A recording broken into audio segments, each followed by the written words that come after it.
विस्मयो योगभूमिकाः स्वपदं शक्तिः वितर्क आत्मज्ञानम् लोकानंद समाधि सुखम। विस्मय योग की भूमिका है, स्वयं में स्थिति ही शक्ति है। वितर्क अर्थात विवेक आत्मज्ञान का साधन है। अस्तित्व का आनंद भोगना समाधि है।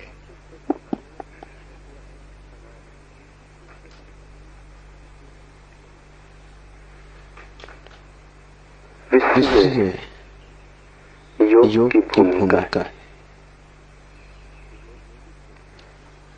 इसे थोड़ा समझे।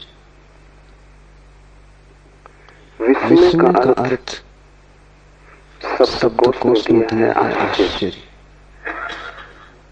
पर आश्चर्य और विस्मय में एक बुनियादी भेद, और वो भेद समझ में ना आए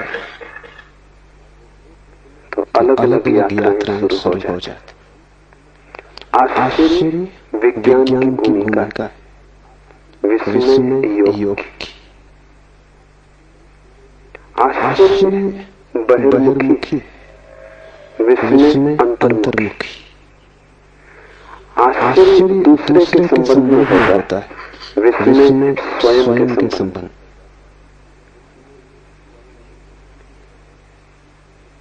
एक बात जिसे हम नहीं समझ पाते, जो हमें अवाक कर जाता है, जिस पर हमारी बुद्धि की पकड़ में बैठती, जो हमसे बड़ा सिद्ध होता है, जिसके सामने हम अनायास ही किम कर्तव्य विमूढ़ हो जाते, जो हमें मिटा जाता है, उससे विस्मय पैदा होता है। लेकिन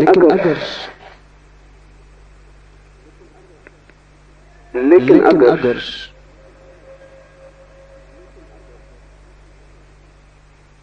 ये जो विस्मय की दशा भीतर पैदा होती है, अतर्क अचिंत्य के समक्ष खड़े होकर इस धारा को हम बहिर्मुखी कर दें तो विज्ञान पैदा होता है। सोचने लगे पदार्थ के संबंध में, विचार करने लगे जगत के संबंध में, खोज करने लगे रहस्य की जो हमारे चारों ओर है, तो विज्ञान का जन्म होता है। विज्ञान आश्चर्य, आश्चर्य का अर्थ है विस्मय बाहर की ओर यात्रा पर निकल गया।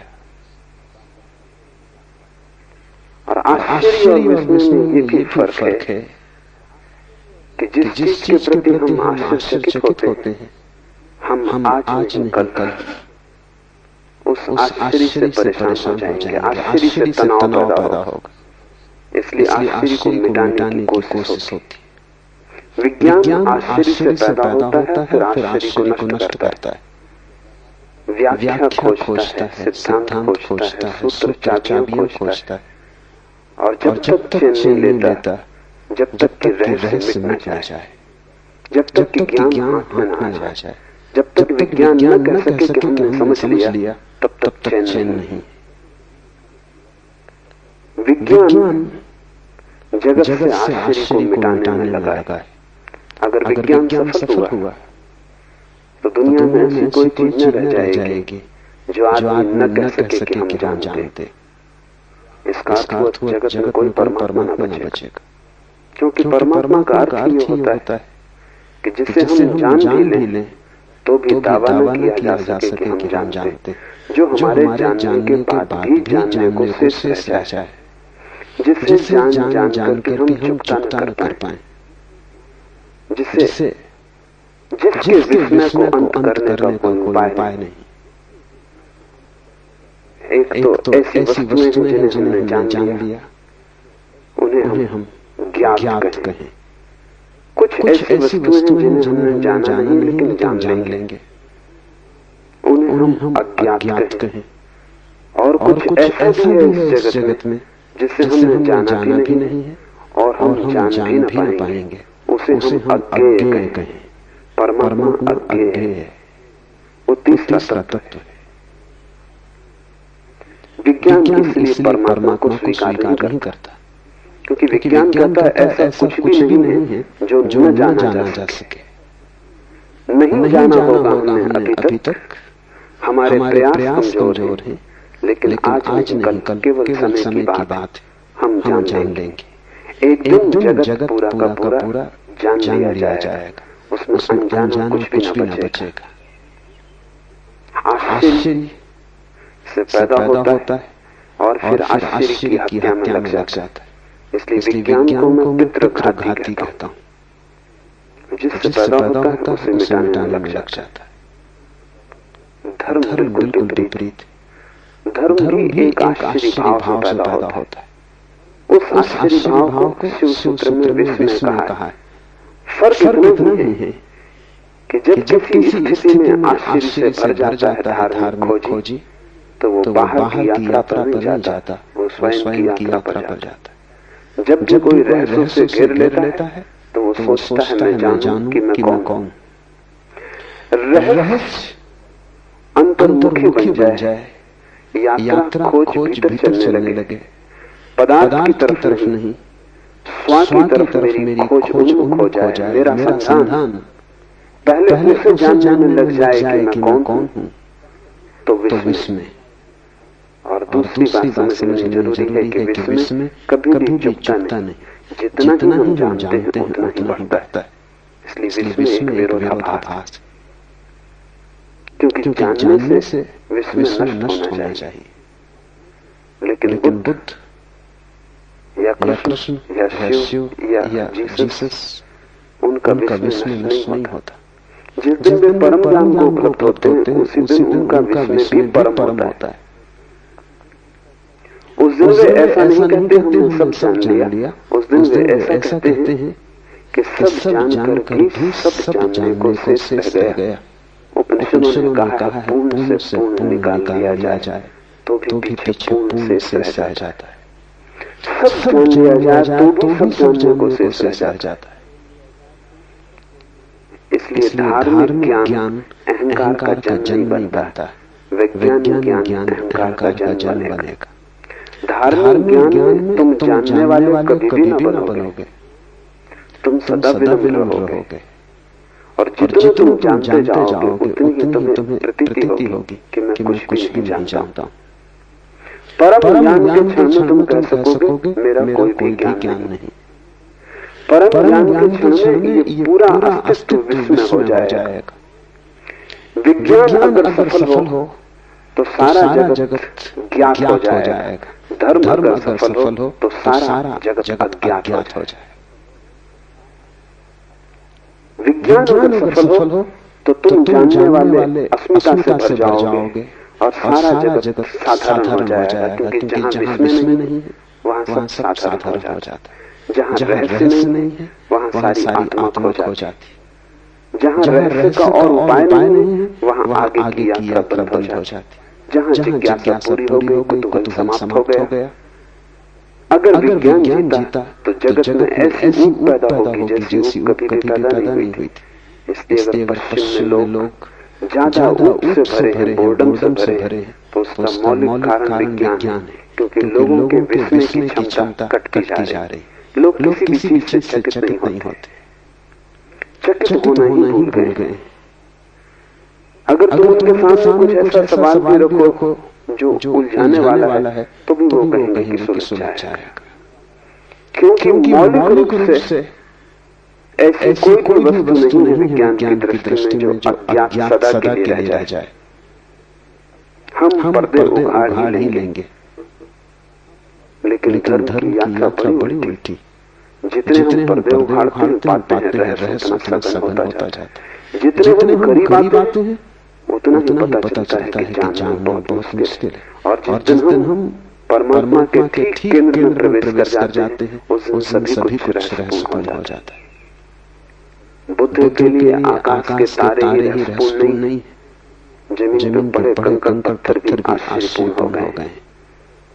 बुद्ध के लिए विराट ही रहस्य में नहीं, क्षुद्र से क्षुद्र घटना भी रहस्यपूर्ण हो गई।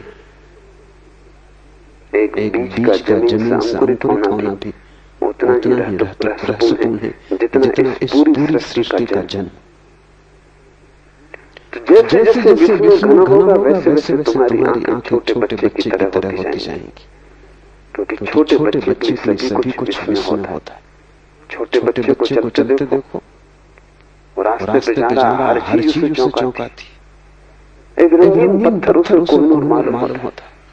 तुम हंसते हो क्योंकि तुम ज्ञाता हो, तुम जानते हो रंगीन पत्थर है। पागल मत हो, ये कोहिनूर नहीं। लेकिन छोटा बच्चा उस पत्थर को खीसे में रख लेना चाहता है। तुम कहोगे वजन मत ढो, और गंदा पत्थर है, कीचड़ में पड़ा है, फेंक इसे। लेकिन बच्चा उसे पकड़ता है क्योंकि तुम बच्चे को नहीं समझ पा रहे। बच्चे के लिए विस्मय, ये रंगीन पत्थर किसी कोहिनूर से कम कीमती नहीं। कीमत विस्मय की, पत्थरों की थोड़ी कीमत होती। एक तितली भी उसे इतना सम्मोहित कर लेती है जितना परमात्मा भी तुम्हें मिल जाए तो सम्मोहित नहीं करेगा। वो तितली के पीछे दौड़ना शुरू कर देता है। एक छोटे बच्चे की जैसी निर्मल दशा है, ऐसे विस्मय की परम स्थिति में, बुद्धत्व की स्थिति में किसी भी व्यक्ति की हो जाती। इसलिए जीसस ने कहा है कि जो छोटे बच्चों की तरह सरल होंगे वे ही केवल मेरे प्रभु के राज्य में प्रवेश कर सकेंगे। जीसस ने वही कहा है जो शिव इस सूत्र में कह रहे हैं, विस्मयो योग भूमिका। विस्मय योग का प्रथम चरण है।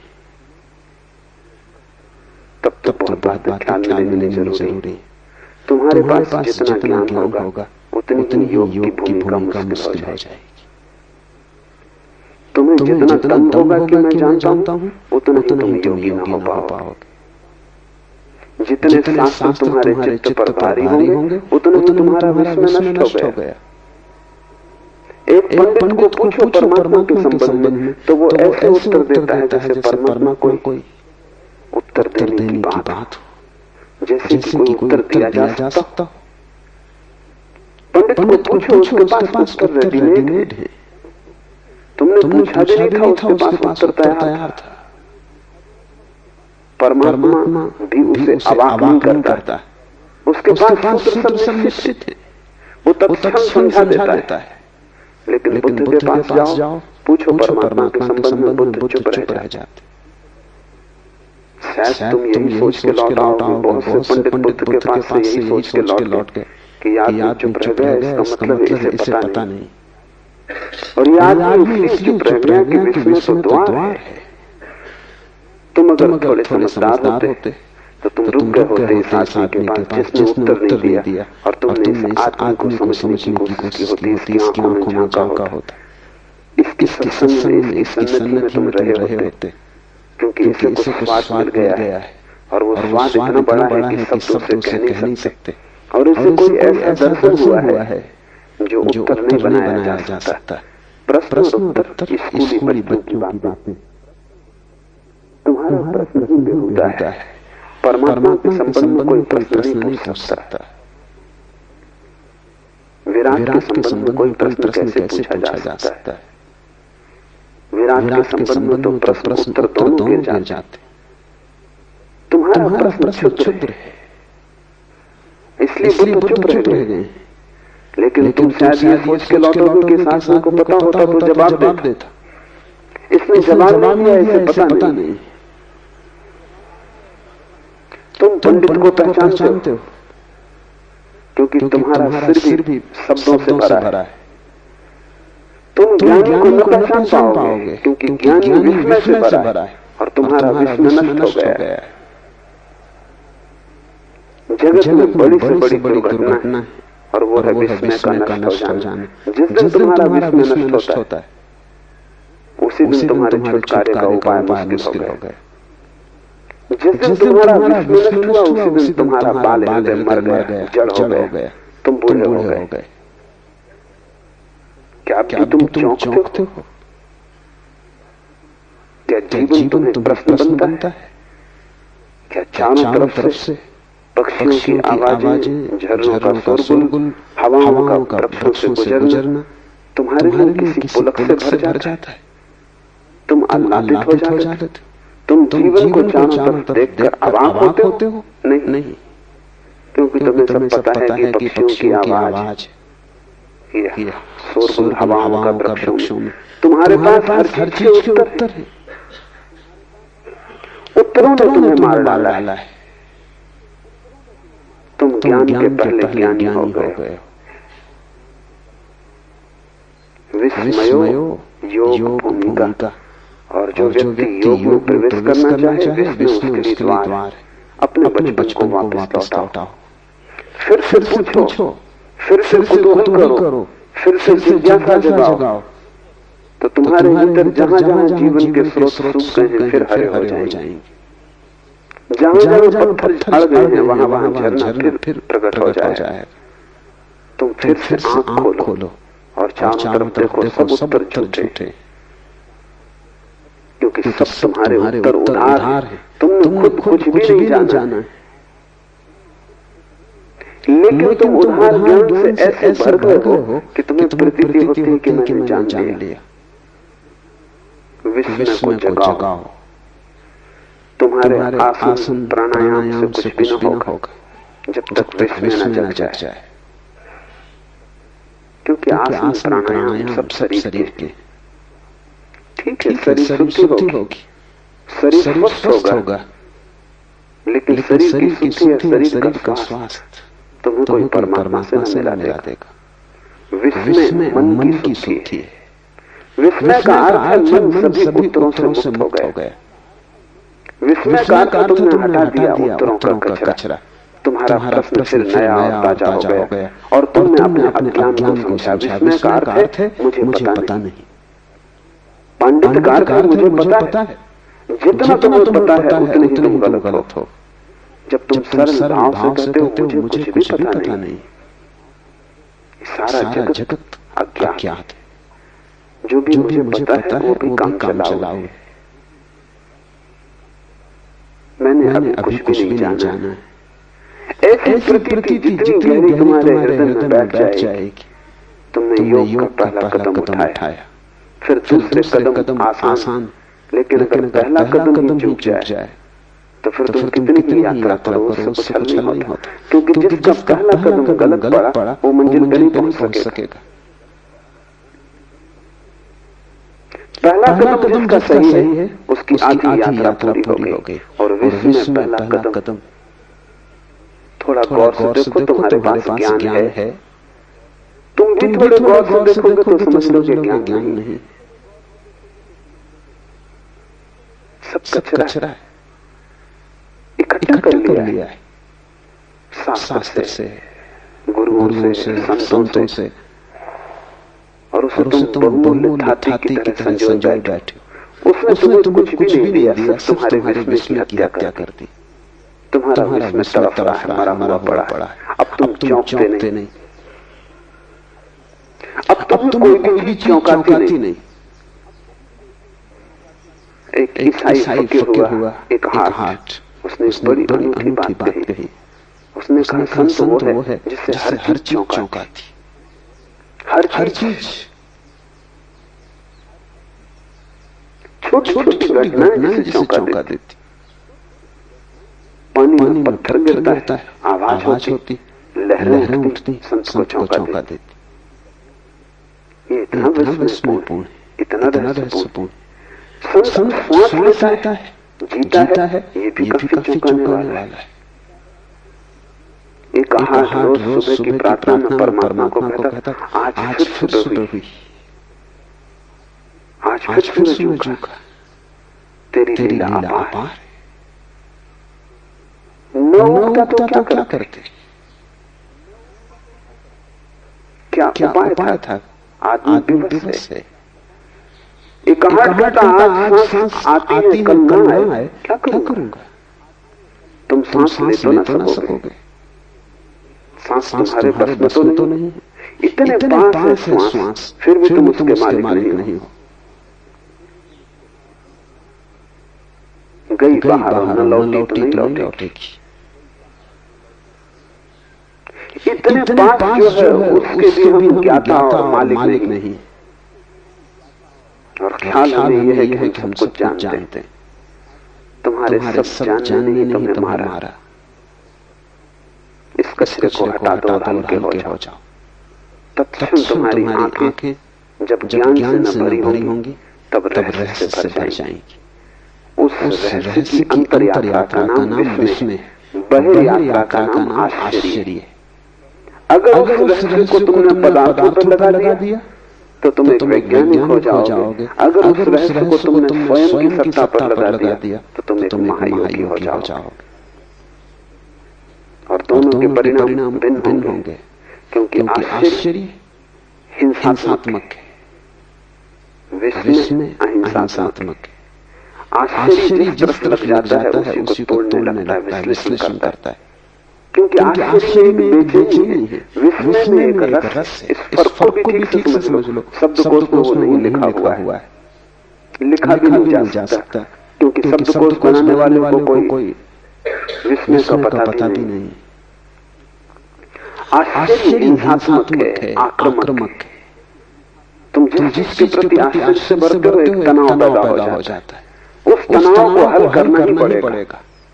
जब तक वो जिज्ञासा पूरी न हो जाएगी, जब तक तुम जान न लोगे, तब तक एक बेचैनी तुम्हारे सिर पर सवार रहेगी। वो जो वैज्ञानिक अपनी प्रयोगशाला में लगा रहता है 18 घंटे, वो किस लिए लगा है? एक बेचैनी, जैसे एक भूत प्रेत ने उसे पकड़ लिया है। और जब तक वो उसको हल न कर लेगा तब तक वो लगा ही रहेगा। लेकिन विस्मय आक्रामक नहीं, और विस्मय एक बेचैनी नहीं, बल्कि विस्मय एक विश्राम है। जब कोई व्यक्ति विस्मय से भरता है तो एक विश्राम से भर जाता है। विस्मय को मिटाना नहीं, विस्मय को पीना है, विस्मय का स्वाद लेना, विस्मय में लीन हो जाना, एक हो जाना। आश्चर्य मिटाने में लग जाता है, विस्मय जीने में लग जाता है। विस्मय जीवन की एक शैली, आश्चर्य मनुष्य के मन का एक हिंसात्मक रूप। इसलिए विज्ञान विजय की भाषा में सोचता है, तोड़ो फोड़ो जीतो। धर्म समर्पण की भाषा में सोचता है, अपने को खो दो। जब तुम्हारे भीतर विस्मय का प्रवेश होगा तो विस्मय तुम में इस तरह लीन हो जाएगा जैसे तुम नमक की डिग्री पानी में डाल दो और सारा पानी खारा हो जाए। जिस दिन तुम विस्मय से भरोगे उस दिन तुम विस्मय से खारे हो जाओगे। रोआ विस्मय से भर जाएगा। उठोगे तो विस्मय, बैठोगे तो विस्मय। तुम सदा चौंके रहोगे, हर चीज रहस्यपूर्ण हो जाएगी। क्षुद्रतम भी विराट का हिस्सा हो जाएगा। क्योंकि जब क्षुद्र में भी विस्मय जुड़ जाता है तो क्षुद्र भी विराट हो जाता है। तब जाना हुआ कुछ भी नहीं, सभी तरफ रहस्य तुम्हें घेरे हुए। तब प्रतिपल नया हो रहा है और प्रतिपल नया निमंत्रण दे रहा है। विस्मय एक आमंत्रण है। मुल्ला नसरुद्दीन एक चुनाव में खड़ा हो गया तो मत मांग घर गया। गांव में जो चर्च का पादरी था उसके द्वार पर भी गया। जब मत मांगने गया था तब भी उसके मुंह से शराब की बात आ रही थी। पादरी भला आदमी था, सीधे कहना अशिष्टता होगी। तो उसने नसरुद्दीन से कहा कि मुझे बस एक बात पूछनी। अगर संतोषजनक उत्तर दिया तो मेरा वोट तुम्हारे लिए। क्या तुम कभी शराब पीते हो? पूछने का इसमें कुछ भी नहीं था। शराब पिए हुए था। नसरुद्दीन चौंका और उसने कहा इसके पहले कि मैं जवाब दूं एक सवाल मुझे भी पूछ। ये जांच पड़ताल है या आमंत्रण?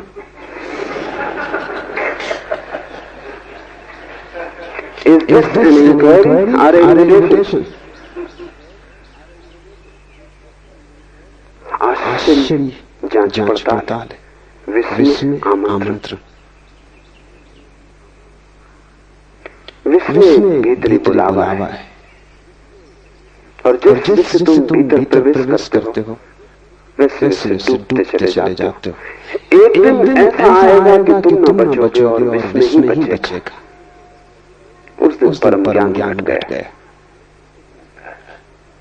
अगर तुमने आश्चर्य किया तो एक दिन ऐसा आएगा कि तुम ही बचोगे और आश्चर्य न बचेगा। ये विज्ञान की निष्पत्ति। अहंकार बचेगा, आश्चर्य नष्ट हो जाएगा। अगर विस्मय की यात्रा पर गए तो तुम नष्ट हो जाओगे, विस्मय बचेगा। रों उसी स्वाद से भर जाएगा। तुम्हारा होना ही विस्मयपूर्ण होगा। इसे शिव ने भूमिका कहा योग की। ज्ञान को हटाओ, विस्मय से भरो। और अब कठिन लगेगा शुरू में, क्योंकि तुम्हें ख्याल है कि तुम सब जानते हो। D.H. लॉरेंस एक बड़ा विचारक, कीमती मूल्यवान विचारक हुआ। एक छोटे बच्चे के साथ बगीचे में घूम रहा था। उस छोटे बच्चे ने पूछा, why the trees are green? वृक्ष हरे क्यों? छोटे बच्चे ऐसे सवाल पूछ सकते, इतने ताजे सवाल। तुम तो ये सवाल ही नहीं सोच सकते। तुम कहोगे वृक्ष हरे हरे हैं, इसमें पूछना क्या? ये कोई सवाल नहीं, बच्चा मूड है। लेकिन तुम फिर से सोचो, वृक्ष हरे क्यों? तुम्हें सच में उत्तर पता है? शायद तुम कोई विज्ञान का विद्यार्थी हो तो कहेगा क्लोरोफिल के कारण। मगर इससे कोई बच्चे के प्रश्न का हल तो बच्चा पूछेगा कि वृक्ष में क्लोरोफिल क्यों है? आखिर क्लोरोफिल को वृक्ष में होने की क्या जरूरत? और आदमी में क्यों नहीं? और क्लोरोफिल कैसे वृक्षों को खोजता रहता है? क्यों का कोई सवाल क्लोरोफिल से होता नहीं हल। विज्ञान जो भी जवाब देता है सब ऐसे ही है। उससे प्रश्न सिर्फ एक सीढ़ी और पीछे हट जाता है बस। अगर तुम जरा समझदार हो तो प्रश्न फिर उठा सकते हो। विज्ञान के पास क्यों का कोई उत्तर नहीं। इसलिए विज्ञान विस्मय को नष्ट कर नहीं सकता, सिर्फ भ्रम पैदा करता नष्ट करने का। लेकिन D.H. लॉरेंस कोई वैज्ञानिक नहीं था, वो एक कवि था, एक उपन्यासकार था। उसके पास संचेतना थी सौंदर्य की। वो खड़ा हो गया, वो सोचने लगा। उसने बच्चे से कहा कि मौका तो, क्योंकि मुझे खुद ही पता नहीं। तुम्हारे बच्चे ने भी तुमसे कई बार ऐसे सवाल किए होंगे। तुमने कभी कहा कि मुझे पता नहीं। उससे अहंकार को चोट लगी। हर बाप सोचता उसे पता है। बच्चा पूछता, बाप जवाब देता है। इन जवाबों के कारण बाप प्रतिष्ठा होता है बाद में, क्योंकि बच्चे को एक दिन पता चल जाता है कि पता तुम्हें कुछ भी न था। तुम नाहक जवाब देते रहे। जैसा अज्ञान हो वैसे ही तुम हो। तुम्हारी उम्र ज्यादा थी, तुम्हारा अज्ञान जरा पुराना, बस इतनी ही बात थी। लेकिन छोटे बच्चे को तुम जवाब देते तो छोटा बच्चा भरोसा करता है, वो मान लेता है ठीक होगा। लेकिन कितने दिन तक मानेगा? D.H. लॉरेंस खड़ा हो गया। उसने कहा कि मैं सोचूंगा, और अगर तुम ज्यादा ही जिद करो बस इतनी कह सकता हूँ कि वृक्ष हरे क्योंकि हरे, इसमें कोई और उत्तर नहीं।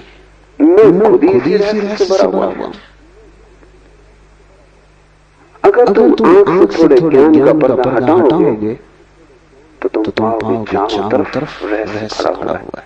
वृक्ष हरे हैं, ये भी रहस्यपूर्ण। हरे वृक्ष में लाल फूल लग रहे हैं, ये भी रहस्यपूर्ण। एक छोटे से बीज में इतने बड़े विराट काय वृक्ष छिपे, ये भी रहस्यपूर्ण है। एक बीज को तुम संभाल के रखे रहो, सैकड़ों हजारों साल के बाद वो वृक्ष प्रकट हो जाता है। जीवन शाश्वत मालूम होता है। हर घड़ी रहस्य से भरी है, पर तुमने जैसे अपनी आंखें बंद कर ली। तुम निश्चिंत हो गए। निश्चिंतता तुम्हारी जड़ता है। तुम झिझकते भी नहीं। इसमें कुछ कारण है, क्योंकि इससे अहंकार को आश्वासन मिला रहता है कि मैं जानता हूं। मैं जानता हूं तो एक सुरक्षा बनी, मैं नहीं जानता तो सब सुरक्षा हो जाती। पता तुम्हें कुछ भी नहीं है, लेकिन ये बात पीड़ा देती है कि मुझे कुछ भी पता नहीं। इसलिए तुम कुछ भी पकड़ लेते हो। तिनके पकड़ लेता है डूबता आदमी, और तिनकों के सहारे ले लेता है। ये तुम जो पकड़े हुए हो तिनका भी नहीं, तिनके से शायद कोई कभी बच भी जाए, पर तुमने जो पकड़ा है वो तो तिनका भी नहीं, वो तो सिर्फ सपना है, सिर्फ कोरे सब थे। एक आदमी पक्का मान के बैठा है, उसे ईश्वर का पता है। ये बात ही बेहूदी है कि कोई आदमी कहे मुझे पक्का पता है। पक्के का मतलब होता है तुम ईश्वर के रहस्य को खोज लिए। पक्के का अर्थ होता है कि तुम उसके भी आर पार गुजर गए, उसको भी नाप जोख लिया। पक्के का अर्थ होता है वो भी माप लिया गया, तुमने तौल लिया तराजू पर, जांच पड़ताल कर ली प्रयोगशाला में। पक्के का क्या अर्थ होता है? एक दूसरा आदमी जिसको पक्का पता है कि ईश्वर नहीं। ये दोनों मूल हैं और दोनों की बीमारी एक है। एक अपने को आस्तिक कहता है, एक नास्तिक, पर दोनों में जरा भी फर्क नहीं है। गहरे में दोनों की बीमारी है कि दोनों मानते हैं हमें पता है, और दोनों में विवाद खड़ा होता है। ज्ञान से विवाद पैदा होता है, विस्मय से संवाद पैदा होता है। जब तुम विस्मय से भरोगे तो तुम्हारे जीवन में एक संवाद आएगा। महावीर के पास कोई जाता और कहता ईश्वर है तो कहते हैं, कोई नास्तिक जाता और कहता ईश्वर नहीं तो कहते कि नहीं। कोई दोनों को न मानने वाला अज्ञेयवादी एग्नोस्टिक पहुंच जाता तो महावीर से कहते हैं और नहीं भी। बड़ी कठिन बात हो गई, क्योंकि हम चाहेंगे उत्तर साफ दो, सीधे दो, चाहे गलत हो, लेकिन साफ चाहिए। और ध्यान रखें ये जगत इतना जटिल है कि यहाँ साफ उत्तर गलत ही होंगे। यहाँ जो उत्तर विरोधाभासी नहीं है वो गलत होगा। यहाँ जो उत्तर अपने से विपरीत को भी समा लेता है वही सही होगा, क्योंकि जगत अपने से विपरीत को समाये हुए। यहाँ जन्म है और मृत्यु भी है। यहाँ साफ सुथरा रास्ता नहीं है, यहाँ अंधेरा भी है और प्रकाश भी है। यहाँ शुभ भी है अशुभ भी है। यहाँ दोनों साथ जी रहे हैं। यहाँ पापी और पुण्यात्मा अलग अलग नहीं, दोनों साथ जी रहे हैं। दोनों एक ही सिक्के के दो पहलू। परमात्मा दोनों को अपने में समाये हुए। अस्तित्व बड़ा है, वो कोई तर्क की कसौटी पर कटा हुआ नहीं है, अतर्क है। वहाँ दोनों एक दूसरे में मिले हुए। ऐसा हुआ कि जुन्नैद ने एक रात प्रार्थना की परमात्मा से कि मैं जानना चाहता हूँ इस गांव में कोई ऐसा आदमी है जो महापापी हो, क्योंकि उसको देखकर उसको समझ के मैं पाप से बचने की कोशिश करूंगा। मेरे पास मापदंड हो जाएगा कि ये महापापी। इस जीवन से बचना। आवाज आई कि तेरा पड़ोसी। हैरान हुआ जुन्नैद। उसने कभी सोचा भी न था उसका पड़ोसी और महापापी साधारण व्यक्ति था। काम धंधा करता था, दुकान चलाता था। महापापी का उसने सोचा भी न था। उसका तो ख्याल था कि महापापी होगा कोई रावण, महापापी कोई होगा कोई महादुष्ट शैतान। ये आदमी दुकान चलाता है, बाल बच्चे पालता है। बड़ी उलझन पड़ गया। साधारण आदमी था, इसको तो महापापी कोई भी नहीं कहेगा। दूसरी रात उसने प्रार्थना की कि ठीक तू जो कहे ठीक, अब मुझे एक और मापदंड चाहिए कि इस गांव में जो सबसे बड़ा महात्मा हो, पुण्यात्मा हो, उसकी मुझे खबर दे दे। परमात्मा ने कहा कि वही आदमी वो जो तेरे पड़ोस में। जुन्नैद ने कहा तू मुझे मुश्किल में डाल रहा है। मैं वैसे काफी मुश्किल में दिन भर उस आदमी को देखता रहा, ऐसा कुछ महापाप नहीं देखा। और अब और झंझट खड़ी हो गई। पुण्यात्मा भी वही है। तो आवाज आई मेरी दुनिया में दोनों जुड़े। सिर्फ बुद्धि तोड़ के चीजों को देखती। यहाँ बड़े से बड़े संत के पीछे छाया पड़ती। यहाँ बड़े से बड़े पापी के चेहरे पर भी रोशनी है। इसलिए तो ये संभव होता है कि पापी चाहे तो संत हो जाए, संत चाहे तो पापी हो जाए। इतनी आसानी से बदलाहट इसलिए तो संभव है कि दोनों छिपे एक में ही। अंधेरा और उजेला अलग अलग नहीं है, रात और दिन जुड़े हैं। तर्क तोड़ता है और साफ रास्ते बनाता है। तर्क ऐसे है जैसे तुमने छोटा सा बगीचा बना लिया हो, साफ सुथरा, कटा पिटा। जीवन जंगल की तरह, वहां पर साफ सुथरा नहीं, वहां सब चीजें एक दूसरे से उलझी। जो जीवन को समझने चला है उसे साफ कटे कटाए उत्तरों से बचने की क्षमता चाहिए। उनको पकड़ने में सुरक्षा है, क्योंकि तुम्हें आश्वासन हो जाता है कि ठीक मुझे पता है। जैसे तुम्हें लगता है मुझे पता है, तुम्हारी हिम्मत आ जाती है, जिंदगी में चलने में भरोसा आ जाता है। इसलिए तुम डरते हो ज्ञान छोड़ने से। इसलिए बड़ी पीड़ा होती तुमसे कोई धन छीन ले, इतनी मुसीबत नहीं, फिर कमा लेंगे। और धन तो मिट्टी थी, तुम जानते ही थे। तुमसे कोई पद छीन ले, कोई बड़ी चिंता की बात नहीं, तुम खुद भी त्याग सकते हो। लेकिन ज्ञान इधर में देखते हो अनूठी घटना घटती। एक आदमी समाज छोड़ देता है, गांव छोड़ देता है, घर छोड़ देता है, पत्नी परिवार छोड़ देता है। लेकिन अगर वो जैन था तो हिमालय में भी जैन रहता है। हिंदू था तो हिंदू रहता है, मुसलमान था तो मुसलमान रहता है। जिस समाज को छोड़ के भाग आया उसी ने मुसलमान होने दिया था।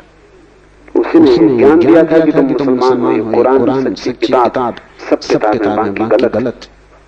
सबको छोड़ आया, लेकिन ज्ञान को बचा के आ जाता है हिमालय पर। कुछ भी नहीं बदला इस आदमी की जिंदगी में, क्योंकि ज्ञान का भरोसा ऐसे यहाँ भी। ज्ञान तुम छोड़ दो और जहां तुम खड़े हो वहीं हिमालय आ जाएगा।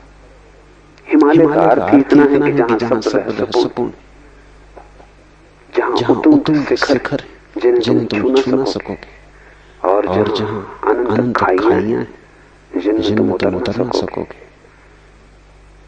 जो हमारे सभी पैमानों से बड़ा है।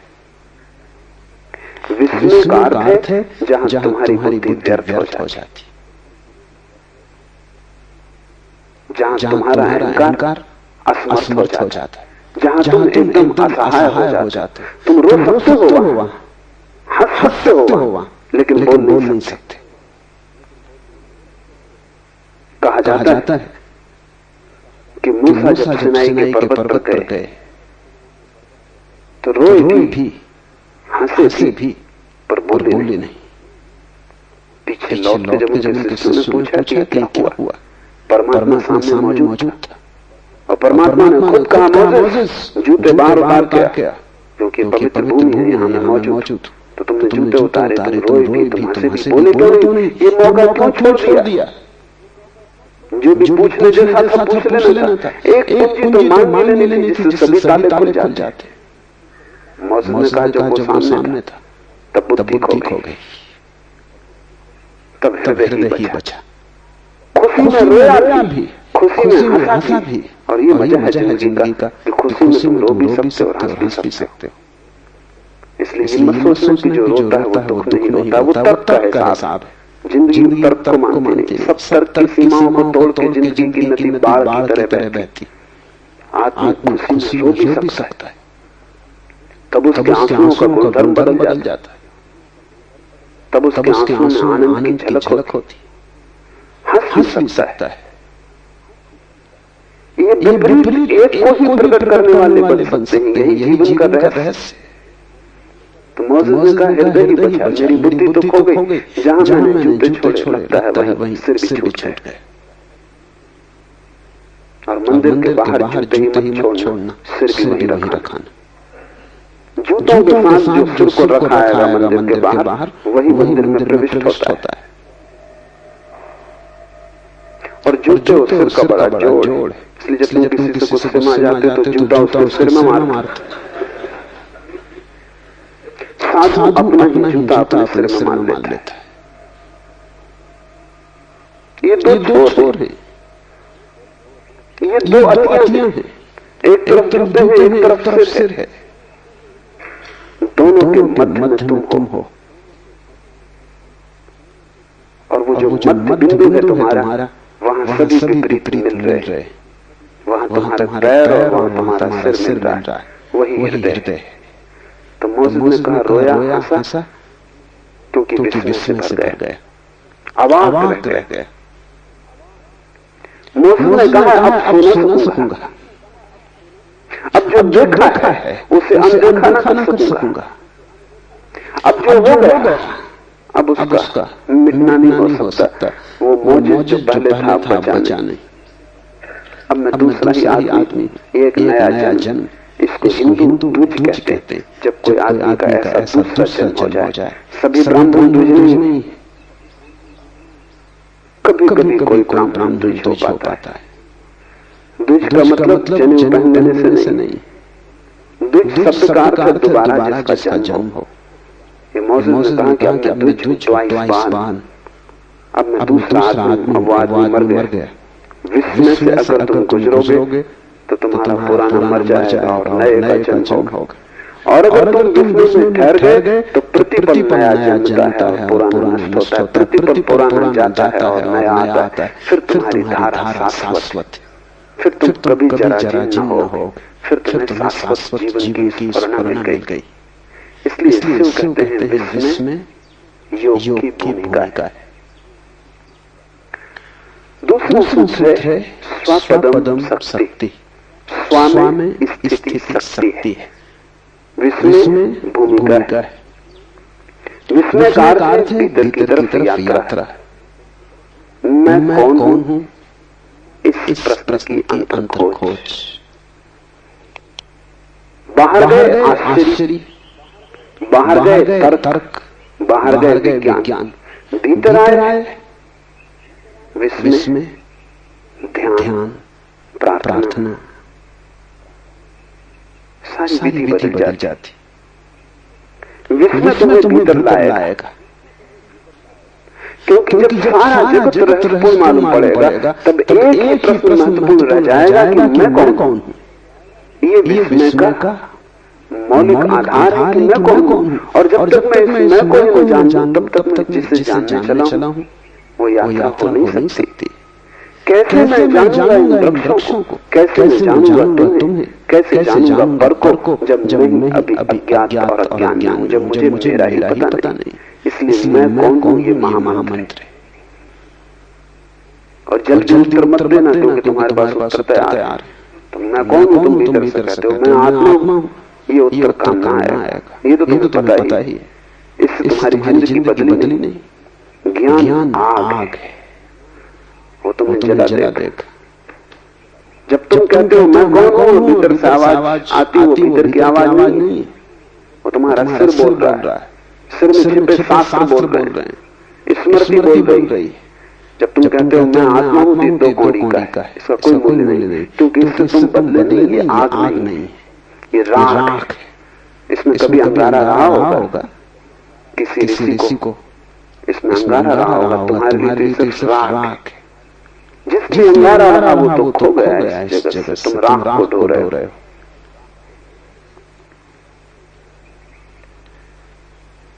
मैं कौन इसको तुम पूछते जाना और उधार उत्तर मत देना। जब भी उधार उत्तर आए कहना कि मेरा उत्तर नहीं, मेरा जाना नहीं, मेरा कैसे हो सकता है। जो मैं जानता हूं वही केवल मेरा हो सकता है। जो तुम उपलब्ध करोगे अपने श्रम से वही केवल तुम्हारी संपदा है। ज्ञान में चोरी नहीं चल सकती और न ज्ञान में महंगापन चलता है। न तुम भीख मांग सकते, न तुम चोरी कर सकते। यहाँ डकैती नहीं चल सकती। यहाँ तो तुम्हें स्वश्रम से ही स्वयं को निर्मित करना होगा। दूसरा सूत्र स्वामी स्थिति शक्ति है। जैसे ही विस्मय पैदा हो भीतर की तरफ चलना, डूबना और स्वामी स्थित हो जाने की चेष्टा करना। क्योंकि जब तुम पूछते हो मैं कौन हूं तो कब तुम्हें उत्तर मिलेगा।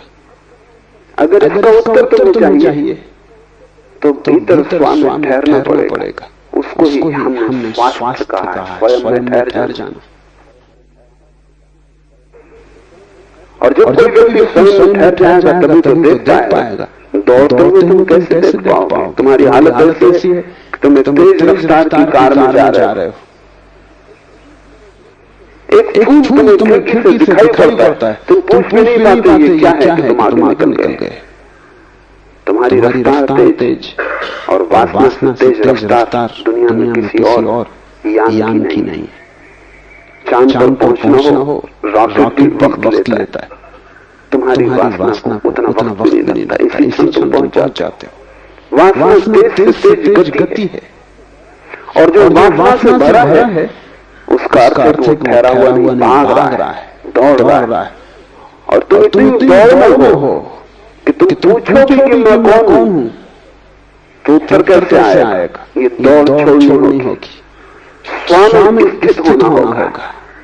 थोड़ी देर की सारी वासना, सारी दौड़, सारी यात्रा बंद कर देनी होगी।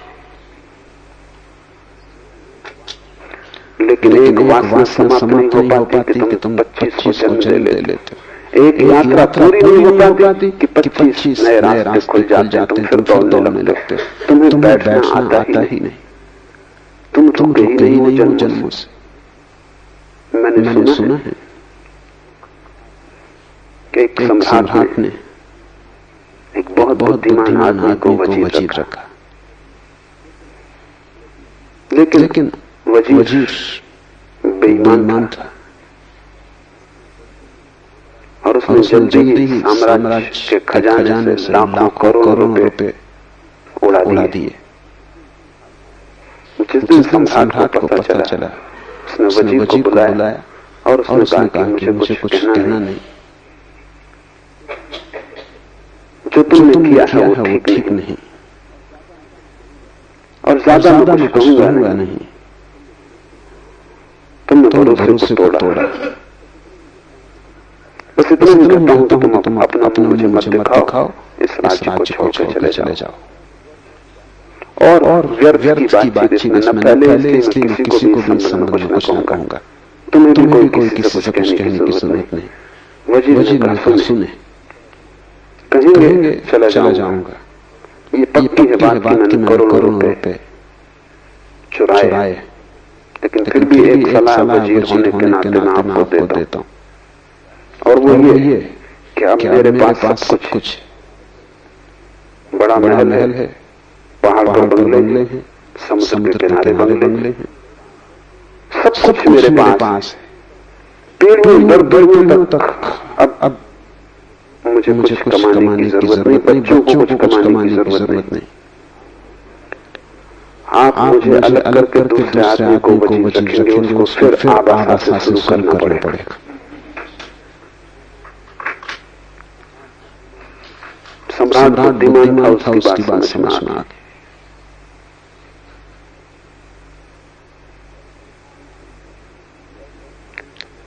ऐसा क्षण तुम्हारे जीवन में कभी नहीं आता जब तुम कह सको अब सब मेरे पास है। जिस दिन क्षण आ जाएगा उसी दिन दौड़ बंद होगी, अन्यथा तुम हर घड़ी आबासा से शुरू कर रहे हो। हर घड़ी नई वासना पकड़ लेती, नया चोर आ जाता है, नया लुटेरा खजाना तोड़ने लगता है। और एकांत लुटेरा हो तो ऐसा भी नहीं, बहुत वासनाएं। तुम एक साथ बहुत दिशाओं में दौड़ रहे हो, तुम एक साथ बहुत सी चीजों को पाने की कोशिश कर रहे हो। तुमने कभी बैठ कर ये भी नहीं सोचा उनमें से कई चीजें तो विपरीत है, उनको तो तुम पा ही नहीं सकते, क्योंकि तुम एक को पाओगे तो दूसरी खोएगी, दूसरे के पाओगे तो पहली हो जाएगी। मुल्ला नसरुद्दीन मरता था तो उसने अपने बेटे को कहा कि मैं तुझे दो बातें समझा देता हूं। मरने के पहले तुझे कह जाता हूं, ध्यान में रखना। दो बातें हैं, एक ऑनेस्टी, ईमानदारी, और दूसरी है विजडम, बुद्धिमानी। तो दुकान को संभालेगा, काम को संभालेगा। दुकान को तख्ती लगी, honesty is the best policy. ईमानदारी सबसे अच्छी नीति है, इसका पालन करना। कभी किसी को धोखा मत देना, कभी वचन भंग मत करना, जो वचन दे उसे पूरा करना। बेटे ने कहा ठीक, दूसरा क्या है? बुद्धिमानी उसका क्या अर्थ है? नसरुद्दीन ने कहा भूल के कभी किसी को वचन मत देना।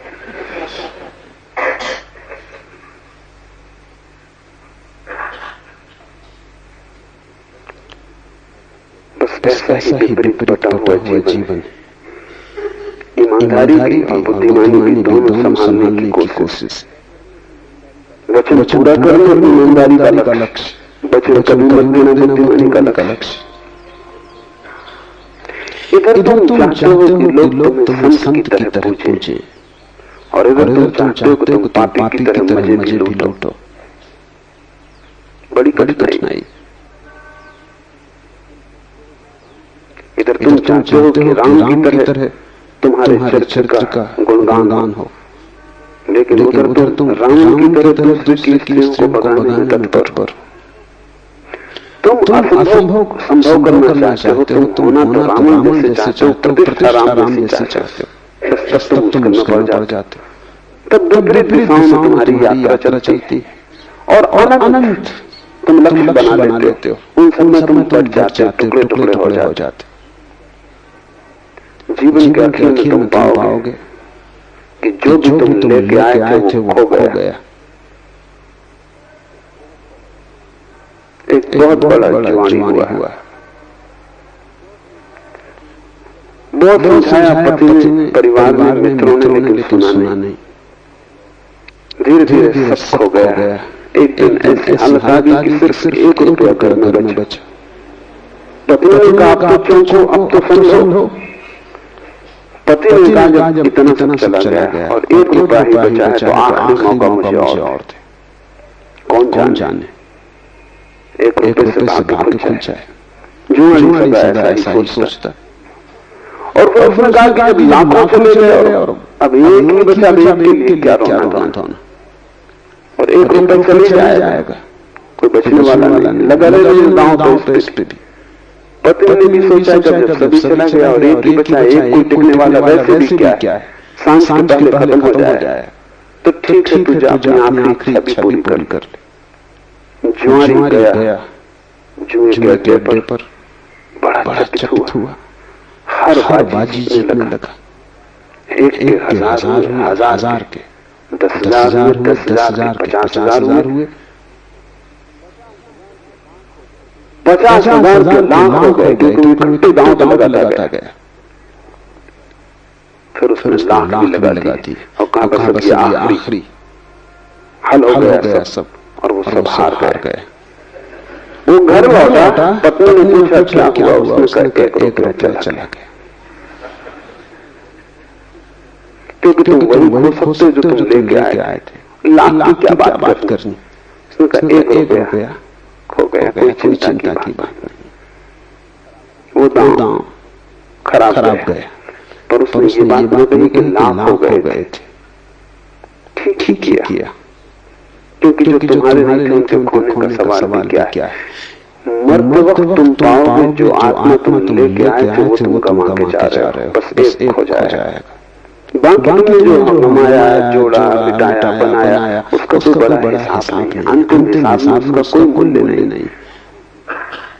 तुम लाखों जीते हो तो भी मौत के वक्त वो सब छूट जाएंगे। हिसाब एक का रह जाएगा, वो एक तुम हो। और अगर तुम एक में ठहर गए तो तुम जीत गए। अगर तुम एक में आ गए, रम गए, उसके लिए कह रहे हैं स्वामी स्थिति शक्ति। तुम दुर्बल हो, दीन हो, दुखी हो, उसका कारण ये कि तुम्हारे पास रुपए कम है, मकान नहीं है, दौलत नहीं है। तुम दीन हो, दुखी हो, क्योंकि तुम स्वयं में नहीं हो।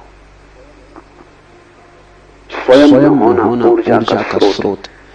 वहां ठहरते ही व्यक्ति महाऊर्जा से भर जाता है। जिससे किसी ने पूछा कि मैं क्या करूं, मैं बहुत दीन हूं, गरीब हूं, दुखी हूं। जिस समय का कुछ और मत कर, पहले परमात्मा के राज्य को खोज ले, सब अपने आप पीछे चला आएगा। एक को खोजने से सब पीछे चला आता है और एक को गमा देने से सब गमा दिया जाता है। वो एक तुम हो और वही तुम्हारी संपदा है, क्योंकि उसी को लेके तुम आए हो। और आखिरी हिसाब में यही पूछा जाएगा कि जो तुम लेके आए थे उसे बचा सके या उसको भी गंवा दिया।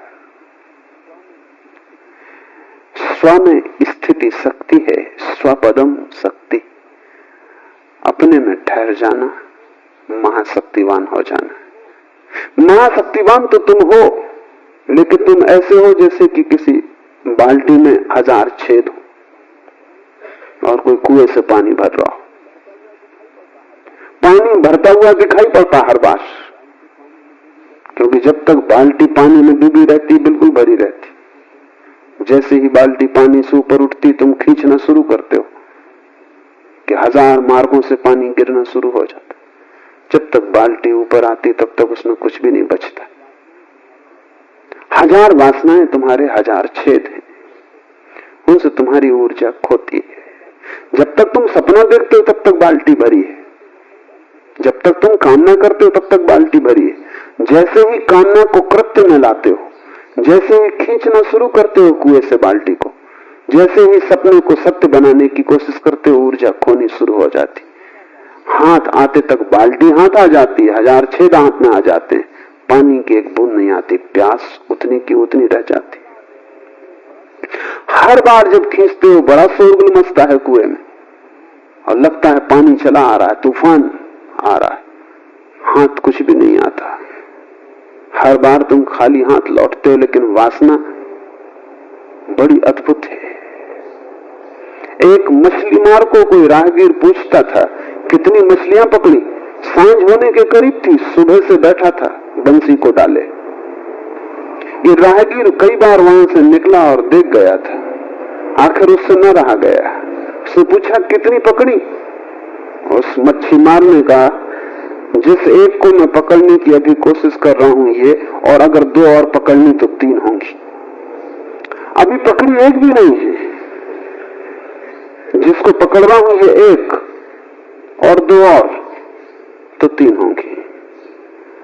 तुम हमेशा इस मच्छी मार की हालत में हो, जिसको पकड़ रहे हो ये एक और 2 अभी सपने में, और ये भी अभी सत्य नहीं हुई है, और हिसाब 3 का है, और तुम बड़े प्रसन्न हो रहे हो। जब भी बाल्टी हाथ में आती तुम पाते हो फिर खाली आ गई। और ध्यान रहे, जितनी बार तुम डालते हो कुएं में, छेद उतने बड़े होते जाते हैं। इसलिए बच्चे प्रसन्न मालूम होते हैं, बूढ़े बिल्कुल उदास मालूम होते हैं, उनकी बाल्टी छेद ही छेद हो गई। कितनी बार डाल चुके, निकाल चुके, सब छेद बड़े हो गए, लेकिन फिर भी पुरानी आशा मरती नहीं। कभी तो भरी हुई आ जाएगी, क्योंकि भरी हुई दिखाई पड़ती है, फिर पानी गिरता हुआ भी दिखाई पड़ता है। शक्ति तो तुम्हारे पास है परमात्मा की, लेकिन मन तुम्हारे पास छेद वाली बाल्टी की तरह है। स्वपदम शक्ति का अर्थ है जब तुम वासनाओं में न दौड़ोगे। एक वासना गिरी, एक छेद बंद हुआ, वासनाएं गिर गई, सारे छेद खो गए, और तब तुम्हें किसी और कुएं में बाल्टी डालने की जरूरत नहीं, तुम खुद ही कुआं हो। बड़ी है ऊर्जा तुम्हारे पास, सिर्फ तुम्हारी व्यर्थ खोती शक्ति बच जाए तो तुम महा ऊर्जा लेकर पैदा हुए हो। तुम्हें कुछ पाना नहीं है, जो भी पाने योग्य है वो तुम्हारे पास है, सिर्फ उसे खोने से बचना है। परमात्मा को पाने का सवाल नहीं, सिर्फ खोने से बचना है। वो तुम्हें मिला ही हुआ है, कैसे तुम खो देते हो, यही बड़ी से बड़ी रहस्य की घटना है जगत में। तीसरा सूत्र है वितर्क, अर्थात विवेक से आत्मज्ञान होता है। एक एक सूत्र कुंजी की तरह है। पहला विश्व में मोड़ेगा स्वयं की तरफ, दूसरा स्वयं में ठहरना, ताकि तुम महा ऊर्जा को उपलब्ध हो जाओ। लेकिन कैसे तुम स्वयं में ठहरोगे, उसकी कुंजी तीसरे सूत्र में है, विवेक, वितर्क, आत्मज्ञानम। ये वितर्क शब्द समझ लेना जैसा है। तर्क तो हम जानते हैं, तर्क विज्ञान के हाथ है, वो आश्चर्य को काटने की तलवार है। तर्क काटता है, विश्लेषण करता है, तर्क बाहर जाता है, वितर्क भीतर जाता है। वो काटता नहीं, जोड़ता है। तर्क विश्लेषण है, एनालिसिस। वितर्क संश्लेषण, सिंथेसिस। फरीद हुआ एक फकीर, एक भक्त उसके पास एक सोने की कैंची ले आया। बड़ी बहुमूल्य थी, हीरे जवाहरात लगे थे। और उसने कहा कि मेरे परिवार में चली आ रही सदियों से, करोड़ों का दाम है इसका, मैं इसका क्या करूं, आपके चरणों में रख जाता हूं। फरीद ने कहा तू इसे वापस ले जा, अगर तुझे कुछ भेंट ही करना हो तो एक सुई डोरा ले आना, क्योंकि हम तोड़ने वाले नहीं, जोड़ने वाले। कैंची काटती, अगर भेंट ही करना हो एक सुई डोरा ले आना। तर्क कैंची की तरह काटता है। हिंदुओं में गणेश तर्क के देवता हैं, इसलिए चूहे पर बैठे। चूहे यानी कैंची, वो काटता है। चूहा जीवित कैंची है, वो काटते रहता है। गणेश उस पर बैठे, वो तर्क के देवता हैं। और हिंदुओं ने खूब मजाक किया गणेश का। उन्हें देख के अगर तुम्हें हंसी ना आए तो हैरानी की बात है। आती नहीं तुम्हें, क्योंकि तुम उनसे भी आश्वस्त हो गए कि वो ऐसे हैं, अन्यथा वो हंसी योग्य है। गणेश के शरीर को ठीक से देखो, वो सब ढंग से बेढंगा है। सिर भी अपना नहीं है, वो भी उधार है। तार्किक के पास सिर उधार होता है, बहुत बड़ा है, हाथी का है, लेकिन अपना नहीं है। उधार सिर हाथी का भी हो तो किसी काम का नहीं, वो तुम्हें सिर्फ कुरूप करेगा। भारी भरकम शरीर है, चूहे पर सवार है। ये भारी भरकम शरीर देखने का ही है, सवारी तो चूहे की है। कितना ही बड़ा पंडित हो, लेकिन सवारी चूहे की है, वो कैंची, तर्क। फरीद ने ठीक कहा कि अगर भेंट ही करनी हो तो एक सुई धागा दे जाना, क्योंकि हम जोड़ते हैं। वितर्क जोड़ने की कला है। वितर्क शब्द का अर्थ होता है विशेष तर्क।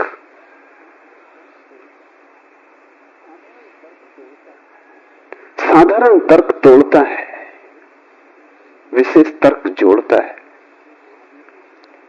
बुद्ध, महावीर, शिव, लाओस से वे भी तर्क करते हैं, लेकिन उनका तर्क वितर्क है। एक और तर्क है जिसको हम कुतर्क कहते हैं। 3 तरह की संभावनाएं।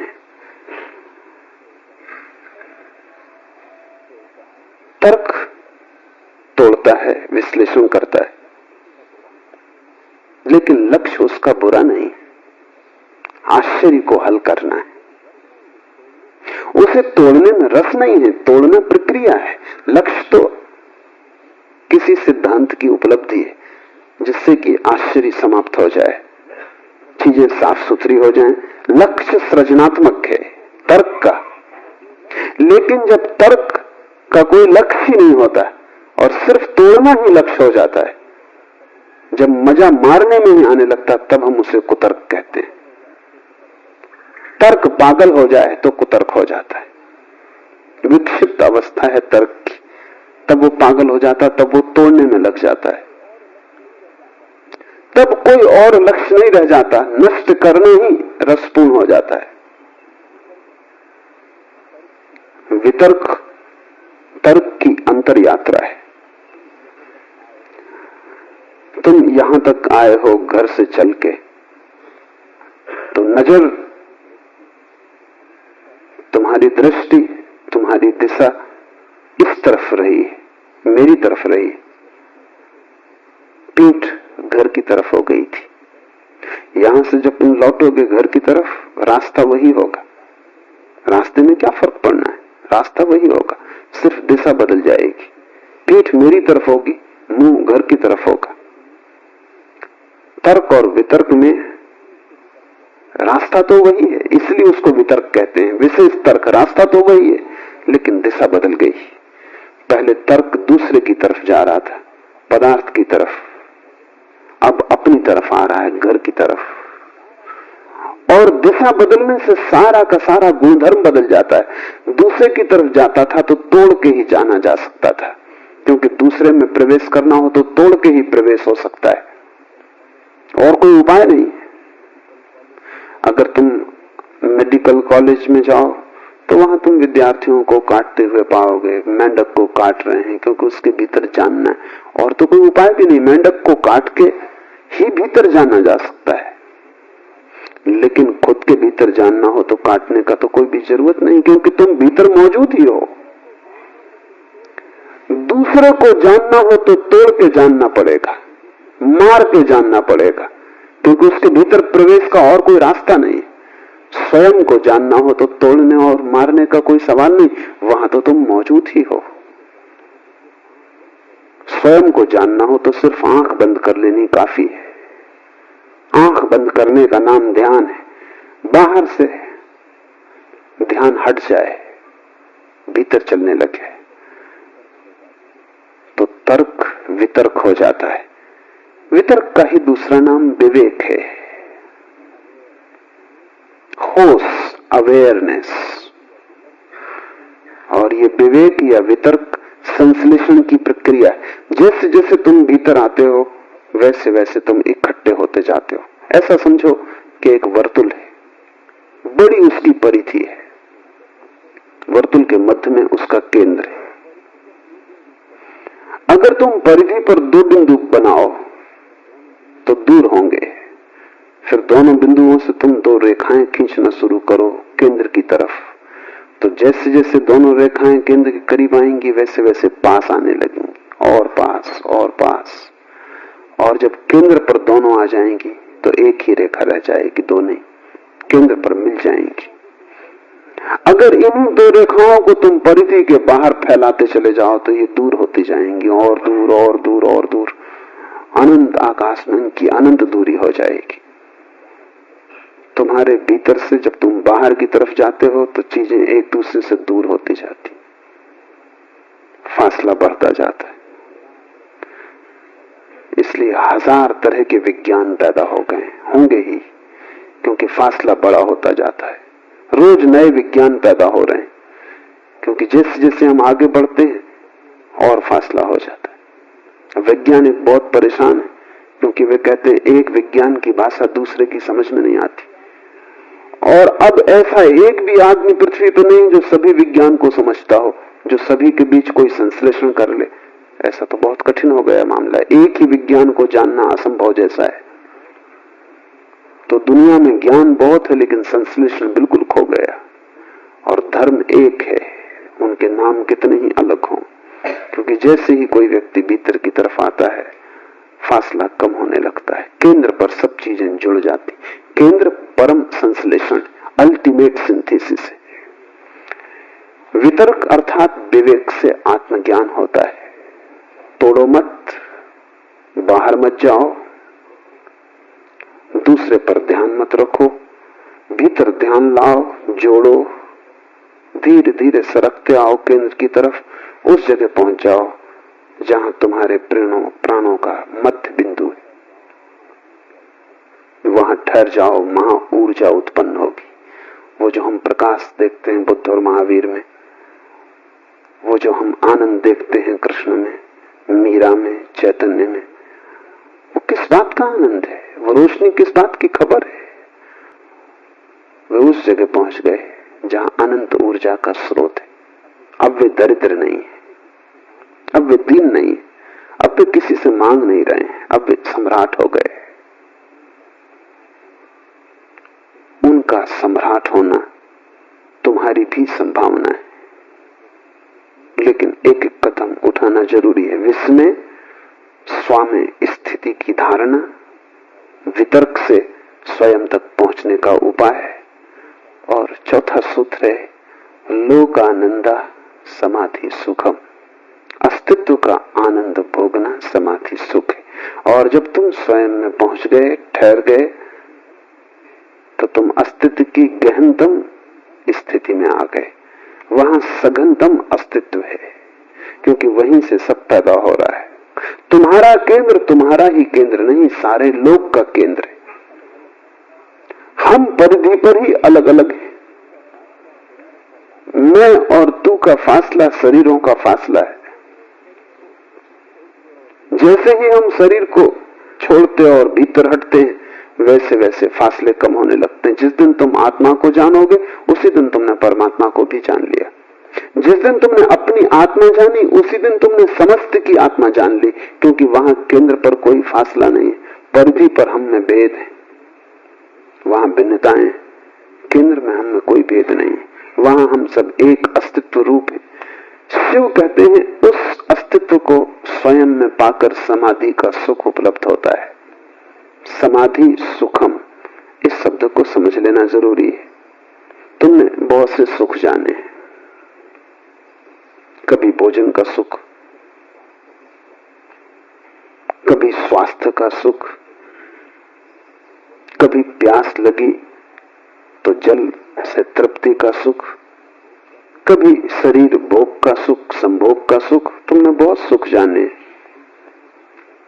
लेकिन इन सुखों के संबंध में एक बात समझ लेनी जरूरी है, और वो ये कि उन सुखों के साथ दुख जुड़ा हुआ है।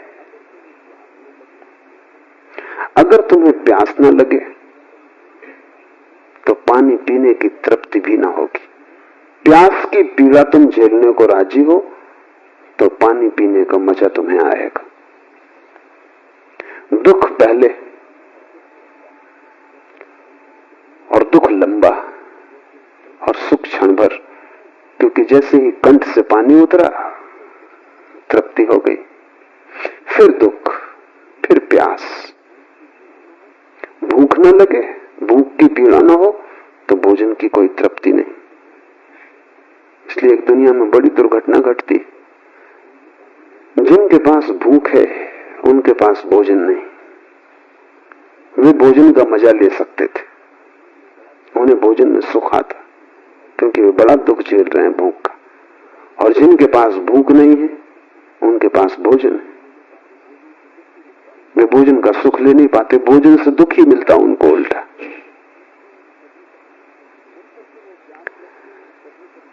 जब तक तुम्हें प्यास लगती है तभी तक तुम्हें पानी की तृप्ति है, लेकिन तुम ऐसा जीवन जी सकते हो जिसमें प्यास ना लगे। धूप में मत जाओ, श्रम मत करो, आराम से घर में रहो, प्यास ना लगेगी। तब तुम सोचते हो कि अब खूब मजे से पानी पियो और सुख भोगो, तो तुम पाओगे अब पानी पीने में कोई सुख नहीं। जिस आदमी ने दिन भर श्रम किया है उसे ही रात सोने का सुख मिलेगा। अभी बड़ी कठिन बात हो गई। अगर रात सोने का सुख चाहिए तो दिन मजदूर जैसी जिंदगी चाहिए। कठिनाई यह है कि दिन तो तुम चाहते हो एक अमीर सम्राट जैसा, और रात की नींद भी मजदूर जैसी। ये नहीं हो सकता। बाहर के जगत में सुख और दुख जुड़े हैं, इसलिए जिस दिन तुम्हारे पास महल आ जाएगा उसी दिन नींद खो जाएगी। जिस दिन तुम सैया का इंतजाम कर लोगे सुखद, उसी दिन तुम पाओगे करबड़ बदलने के सिवा और कोई उपाय नहीं। और देखो मजदूर को, वो सो रहा है वृक्ष के नीचे, कंकड़ पत्थरों का भी उसे पता नहीं, मच्छर भी काट रहे हैं उसका भी उन्हें कुछ पता नहीं, गर्मी है पसीना बह रहा उसका भी उसे कुछ पता नहीं। ये सब गौण है। उसने दिन भर इतनी पीड़ा झेल ली है कि रात का सुख अर्जित कर लिया। दुख की कीमत चुकानी पड़ती है सुख पाने के लिए संसार में। यहां हर सुख के साथ दुख जुड़ा है, और आदमी यही एक मजबूरी में उलझा हुआ है।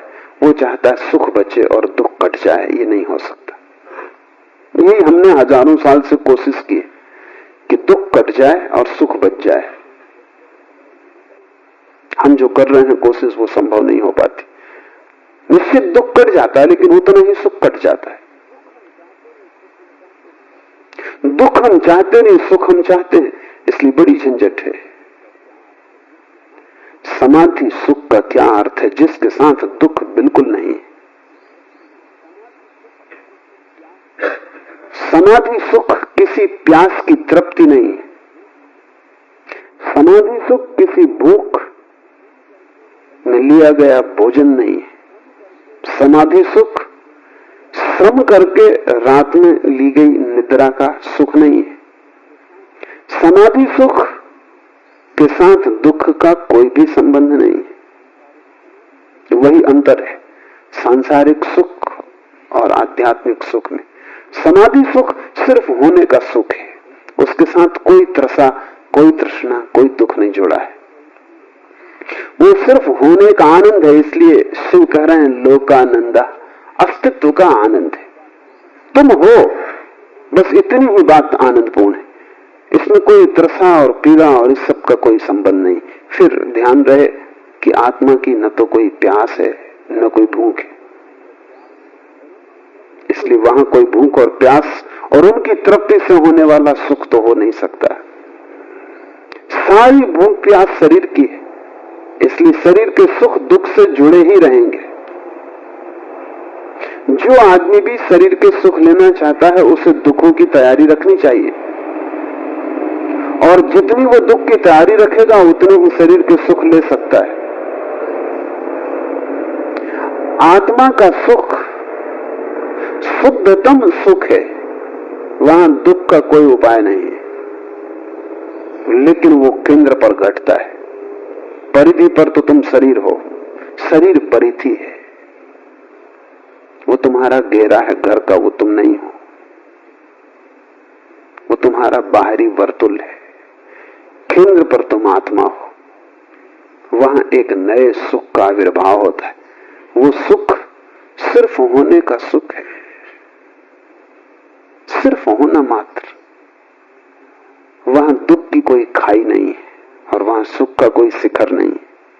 वहां ऊंचाइयां नीचाइयां नहीं है, वहां पाना खोना नहीं है, वहां दिन रात नहीं है, वहां श्रम विश्राम नहीं है।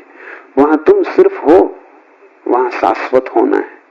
उस शाश्वत होने की एक दशा है जो बड़ी रसपूर्ण है। उस रस में कभी विघ्न नहीं पड़ता, इसलिए उसे संत सनातन शाश्वत कहते हैं, नित्य कहते हैं। उस रस में कभी भी बाधा नहीं आती। कबीर ने कहा है वहां अमृत रस झरता ही रहता है, एक सा एक रस। यहां भी वर्षा होती है, लेकिन उस वर्षा के लिए गर्मी का होना जरूरी है। जब गर्मी से तुम उत्तप्त हो जाते हो, पृथ्वी दरार पड़ जाती है, सब तरफ वृक्ष चीख पुकार करने लगते, सब तरफ त्राह त्राह मच जाती है गर्मी से, तब वर्षा होती है। तुम कहोगे ऐसा बेहुदा नियम क्यों है? ऐसा क्यों नहीं है कि वर्षा हो और त्राही त्राही ना हो?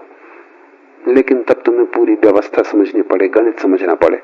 ये त्राही त्राही मचे तो ही बादल निर्मित होते हैं। जब भयंकर धूप पड़ती है तो पानी भाप बनता है।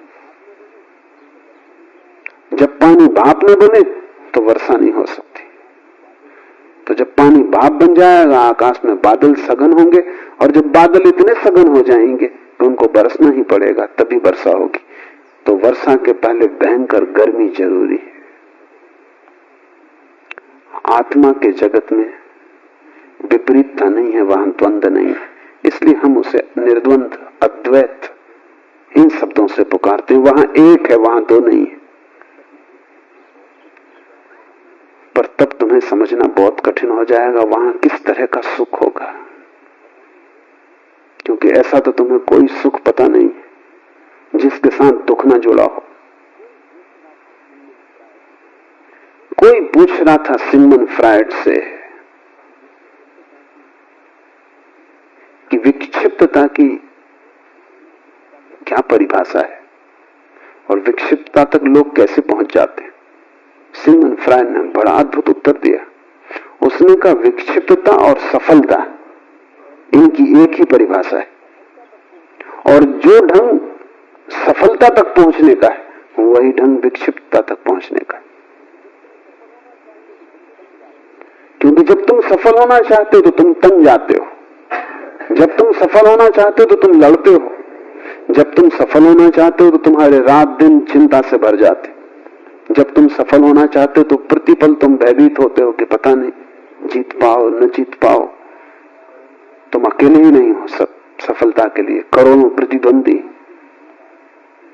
तब तुम्हारी रात दिन चिंता, पीड़ा, तनाव, तुम कपते ही रहते हो, पता नहीं क्या होगा क्या नहीं होगा। और यही तो पागल होने का भी रास्ता है। तो जिनको तुम सफल कहते हो, अगर तुम उन्हें बहुत गौर से देखो, तुम उन्हीं तनाव की और बेचैनी की अवस्थाओं में पाओगे जिनमें तुम पागलों को पाते हो। ऐसा हुआ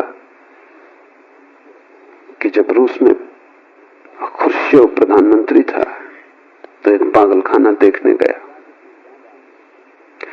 कुछ जरूरी बात उसे याद आ गई तो उसने अपने सेक्रेटरी को फोन करना चाहा, लेकिन बड़ी मुश्किल थी। वो लड़की जो ऑपरेटर होगी बीच में, वो ध्यान ही नहीं दे रही थी।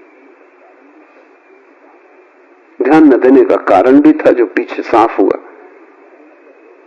खुर्शीव ने बार बार उससे कहा कि शीघ्र नंबर दो। उस लड़की कोई फिक्र ही नहीं की। तो खुर्शीव ने कहा, लड़की तू समझती मैं कौन हूं? जो कि सदा ही सफल पद पर, धन पर पहुंचे आदमी की धारणा भीतर वो पूरे वक्त 24 घंटे कहता रहता, पता है मैं कौन हूं। चाहे बोले ना बोले, भीतर वो यही बोलता रहता, पता है मैं कौन हूं। क्योंकि इसी के लिए तो सारा गंवाया है, इसी पता करवाने के लिए। आखिर नहीं रह गया। उसने कहा, लड़की तुझे पता है मैं कौन हूं? मैं खुर्शीव बोल रहा हूं, प्रधानमंत्री। उस लड़की ने कहा, मुझे पता नहीं कि आप कौन है, लेकिन मुझे पता है कि आप कहां से बोल रहे हैं। पागल खाने से।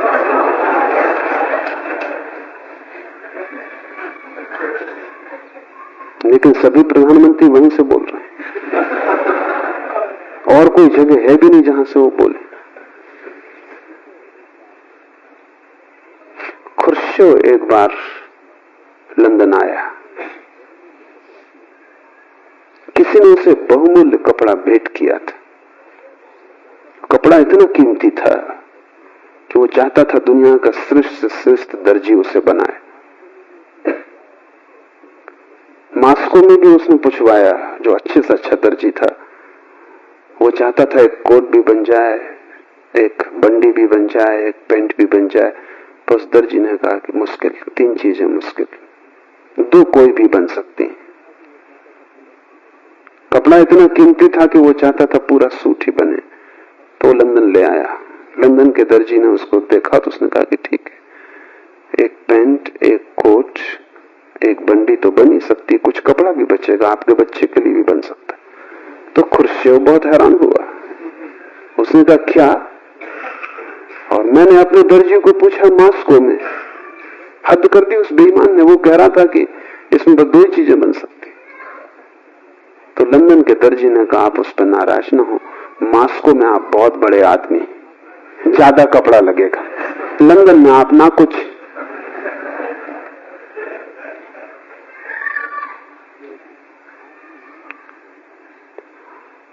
आदमी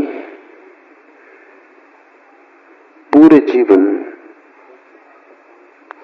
जिन जिन सुखों की खोज में, सफलताओं की, महत्वाकांक्षाओं की खोज में होता है, उनके साथ साथ उतने दुख झेलने की तैयारी में से गुजरना पड़ता है, और वो दुख तोड़ जाते हैं। इसके पहले कि तुम सफल हो, तुम करीब करीब असफल हो जाते हो। संसार में सफल कोई होता ही नहीं, क्योंकि यहां सफलता की कीमत में इतनी गहरी विक्षिप्तता झेलनी पड़ती है, इतना पागलपन झेलना पड़ता है। जब तक सफलता हाथ में आती है, हाथ में आने योग्य नहीं रह जाती।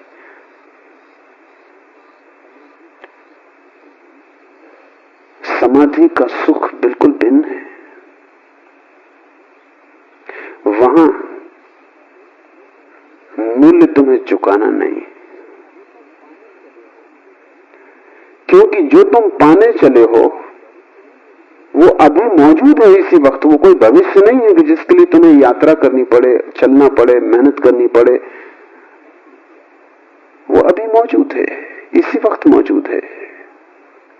वो तुम्हें मिला ही हुआ है, वो तुम्हारी स्वभाव सिद्ध संपदा है, और उसकी कीमत में कोई दुख नहीं है। लेकिन तब उसका स्वाद कैसा होगा?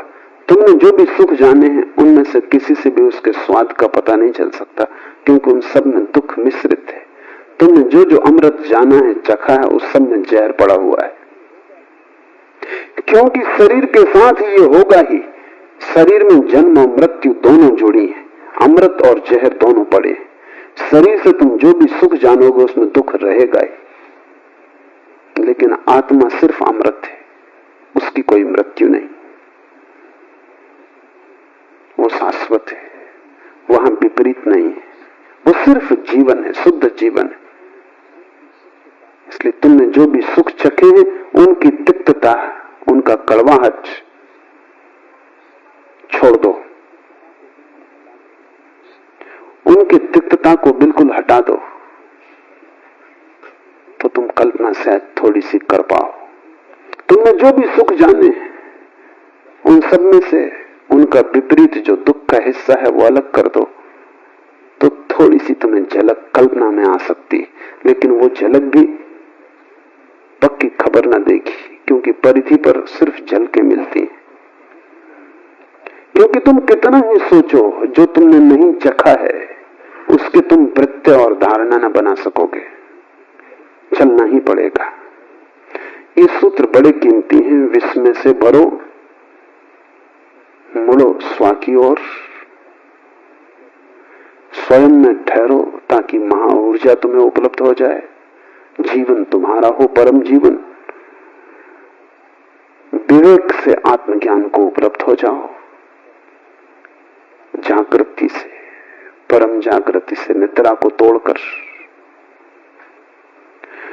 और अस्तित्व का आनंद भोग सकोगे, तब तुम समाधि सुख तुम्हारा है। समाधि सुख के संबंध में कुछ बातें और। एक, जीवन में जो भी सुख तुम भोगते हो वो बहुत सी बातों पर निर्भर करेगा। तुम्हारी योग्यता, अयोग्यता, शिक्षा, अशिक्षा, शक्ति, सामर्थ्य, परिवार, संबंध, सब पे निर्भर करेगा। तुम अकेले नहीं हो वहां। अगर गरीब घर में पैदा हुए हो तो उसी सुख को पाने में तुम्हें जीवन भर गंवाना पड़ेगा। अमीर घर में पैदा हुए हो, जल्दी पहुंच जाओगे। अगर बुद्धिमान हो, चालाक हो, होशियार हो गणित में, तो जल्दी पहुंच जाओगे। अगर बुद्धू हो, काफी भटकोगे, पहुंच जाओ, संदिग्ध है। शरीर रुग्ण है, मुश्किल पड़ेगा। शरीर स्वस्थ है, जल्दी पहुंच जाओगे। संयोगिक है, हजार बातों पर निर्भर है।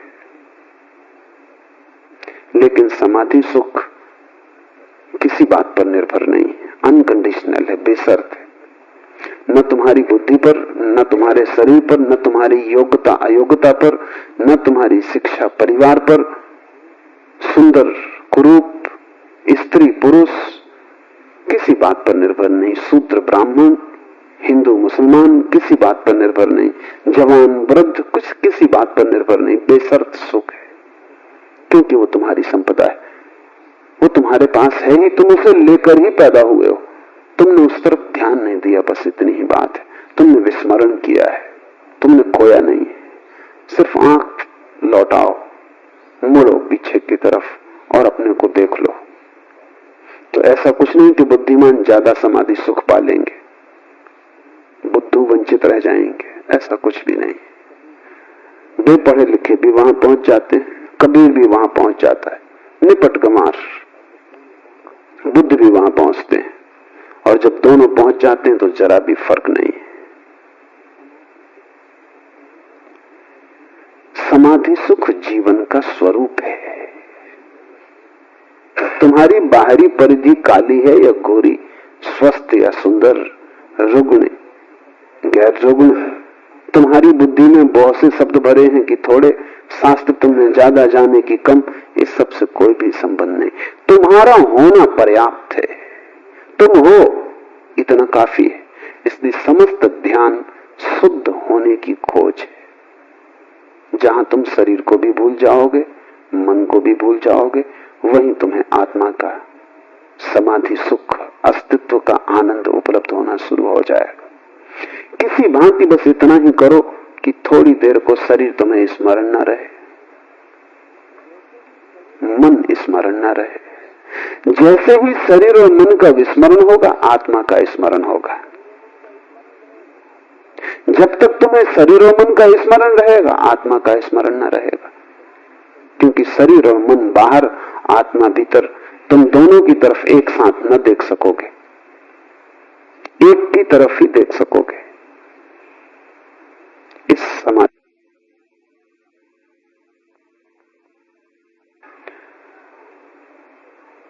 पहली गर्दन का मोड़ना ही सारा श्रम लेता है। एक बार कुंजी हाथ में आ गई, फिर तुम मालिक हो। फिर जब चाहा तब तुम मजे से संसार में घूमो, तुम्हारे समाधि सुख को कोई छीन ना सकेगा। तुम दुकान पर बैठो, तुम समाधि सुख में रहोगे। तुम बाजार में रहो, तुम समाधि सुख में रहोगे। एक बात घटना शुरू होगी कि जो तुम्हारी बाहर सुखों की बड़ी दौड़ है वो अपने आप छीन होती जाएगी, क्योंकि जब महान सुख हाथ में आ जाए तो क्षुद्र सुखों की चिंता कौन करता है। जब हीरे जवाहरात हाथ में आ जाएं तो कंकड़ पत्थर आदमी अपने आप फेंक देता है, उन्हें फिर त्यागना नहीं पड़ता। इसलिए मैं निरंतर कहता हूं, ज्ञानी कभी कुछ त्यागता नहीं, जो व्यर्थ है वो छूट जाता है। अज्ञानी त्यागते, क्योंकि त्याग उन्हें कष्टपूर्ण है, उन्हें सार्थक का तो कोई पता नहीं, और व्यर्थ को छोड़ने की कोशिश करते हैं। मन पकड़ता है, क्योंकि मन कहता है अभी इसको छोड़ दे रहे हो जो हाथ में, और जो हाथ में नहीं है उसका क्या भरोसा, वो है भी या नहीं ये भी संदिग्ध है। तो मैं तुमसे कुछ भी त्यागने को नहीं कहता, मैं तुमसे सिर्फ उसका स्वाद लेने को कहता हूं। वो स्वाद तुम्हारे जीवन में महात्याग हो जाएगा। उस स्वाद के बाद तुम्हें दिखाई खुद ही पड़ जाएगा क्या व्यर्थ है, और जो व्यर्थ है उसे कोई भी नहीं पकड़ता, उसे तो लोग अपने आप ही छोड़ने लगते हैं। सुना है मैंने, बंगाल में एक संत हुए युक्तेश्वर गिरी, एक धनी समृद्ध व्यक्ति उनके पास आया और कहने लगा आप महात्यागी हैं। गिरी खिलखिला के हंसने लगे और उन्होंने अपने शिष्यों से कहा कि देखो ये खुद आदमी महात्यागी है और मुझको महात्यागी कहता, तू मुझको मत फंसा। वो आदमी चौंका, उसने तो प्रशंसा में कहा था। शिष्य भी चौंके, क्योंकि गिरी त्यागी थे, इसमें कोई संदेह ही ना था। शिष्यों ने कहा हम समझे नहीं, वो आदमी ठीक ही कहता है। गिरी ने कहा ऐसे समझो कि हीरा पड़ा है और पत्थर पड़ा है, ये आदमी पत्थर पकड़े, मैं हीरा पकड़े, और ये मुझको त्यागी कहता। कौन त्यागी है? महावीर त्यागी है कि तुम? बुद्ध त्यागी है कि तुम? तुम ही त्यागी हो, क्योंकि कचरे को पकड़े हो, समाधि सुख को छोड़ रहे हो, और व्यर्थ क्षुद्र परिधि पर घटने वाली दुख मिश्रित घटनाएं, जहां कुछ भी शुद्ध नहीं है, जहां सभी अशुद्ध है, जहां सभी बासा है, उच्छिष्ट है, उसे तुम पकड़े बैठे हो। संसारी महात्यागी है, लेकिन संसारी सन्यासियों को त्यागी समझते हैं। उनको लगते हैं सन्यासी त्यागी, सच में तो वो दया करते हैं कि बेचारे सब छूट गए, सब छोड़ दिया, कुछ भोगा नहीं। सम्मान भी करते हैं, भीतर गहरे मन में दया भी करते हैं कि ना समझ, बिना भोगे सब छोड़ दिया। कुछ तो भोग लेते, उन्हें पता ही नहीं कि वो किससे कह रहे हैं। सन्यासी को महाभोग उपलब्ध हुआ है, अस्तित्व ने उसे महाभोग में आमंत्रित कर लिया है। तुमसे मैं छोड़ने को नहीं कहता, तुमसे मैं जानने को कहता हूं, स्वाद लेने को कहता हूं। वही स्वाद तुम्हारे जीवन में धीरे धीरे जो व्यर्थ है उसका घटना हो जाएगा। व्यर्थ छूट ही जाता है, उसे छोड़ना नहीं पड़ता है। आज इतना ही।